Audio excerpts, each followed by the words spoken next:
What's up, guys? JV2017 here, and basically I'm just going to show you an Anders healing guide or character guide. I'm not going to be showing any tactics or anything, but basically I took a Maker Psi in the Black Emporium, reset everything, and so for the attributes, of course, he's a mage, and just I mean, it's pretty obvious. You just need to be putting points into magic and willpower, and if you're on a higher difficulty, higher than normal, you might want to invest points, or you probably will want to invest points into constitution, because health is really, it's just really universal for all classes and all characters. So I have 57 points here, and I would just honestly like do 1, 2, 3, 1, 2, 3, 1, 2, something like this. I don't really know. It's not really specific. I would go like, definitely want to get your magic and willpower up high. But once again, you want to worry, well, you need to worry a little bit about health because, of course, mages are, not, can't really defend themselves very well unless you make them have damage abilities, and of course this is a healing, but we're definitely going to pick up some damage abilities because I know, I mean, you need some damage abilities. But anyways, 38 magic, 38 willpower, and 38 constitution is what I put him at. So when you first start out with Anders, of course, since he's a mage, he's going to have Mind Blast. I think he starts out with Mind Blast, but I think he also starts out with Winter's Grasp and Fireball. And I'm not gonna make him start out with those. I could be wrong about that. Please correct me if I am, but I'm not gonna go on this one level by level. But also, if you're just looking at this for a normal healer and not Anders, just for your Hawk, if you're trying to make your Hawk a healer, you could basically go by the same guy that I'm about to show you. Except this last tree, you'll want to put points into Spirit Healer, and I'm not really sure about Spirit Healer, but I think it's not the same, but the same basic idea as Anders is here, but with the exception of Vengeance and Swift Justice. So, okay, that was a lot of talking. All right, so our main tree here is going to be Creation because it's got Heal, and to be honest, you just need to completely fill out this tree. And Heal, of course, regenerates any target that you chooses health. And when you activate this ability in the game, it actually pauses the game for you on the 360, probably on the PC too, and lets you choose who you want to heal. So Heal, and of course you're going to want to upgrade it. Hold on, see if it'll let me. Okay, to Greater Heal, which increases the regeneration by 40% even more, by double, so now it's 80%. So that's a pretty strong heal.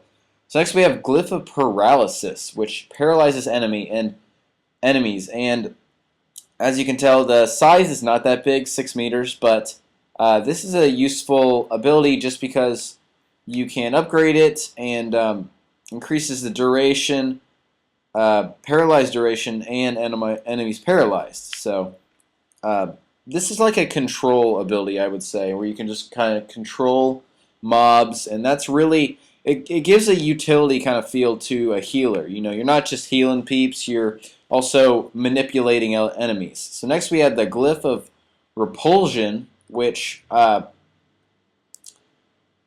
see, what does it do? Inscribes the ground with a glyph that repels opponents with strong wave of physical force. So I don't know if this knocks opponents down, but I think it does. It might. I'm not 100%. I haven't rolled a healer yet. But anyways, this upgrades to increase the physical force. Very nice. Down here we have the Heroic Aura. Heroic Aura and Aura. I think that's how you say it. Aura. Increases the attack for all party members. Increases defense. And this takes up 20% of Anders' mana, and you can upgrade it to where it increases damage and critical strike. I really like to use Heroic Aura. I'm not sure about you guys, but I don't care that it takes up 20% of the mana. I still think it's really useful for the whole party. So I definitely use that. And haste increases your attack speed for 10 seconds. That's a pretty long time for long battles. And of course, it's got that long 60-second cooldown because it's a great ability. And increases the duration is the upgrade. So now we've completely filled out the creation tree, and of course, you started out with the Mind Blast. I'm pretty positive he starts out with Mind Blast, but once again, not sure. So I'm not, like I said, I'm not 100% sure with this, but elemental weapons, I've seen people use it, and I think this is actually a pretty good ability to have for a mage, and you know, it could be that it's not, like, you could better go off with upgrading Barrier or Mind Blast, because that's how the points are really going to end up. But I'm just going to go ahead and put that point in elemental weapons. I'll come back to the arcane tree, and I'm just going to go over here to the Vengeance tree. And you're going to want to get Panacea, which takes up, look at how much reserve it takes up, 40% of mana. So I think this is kind of like an oh shit moment kind of ability, because it only has that 6 meter size, so the radius is not that big for how much this affects.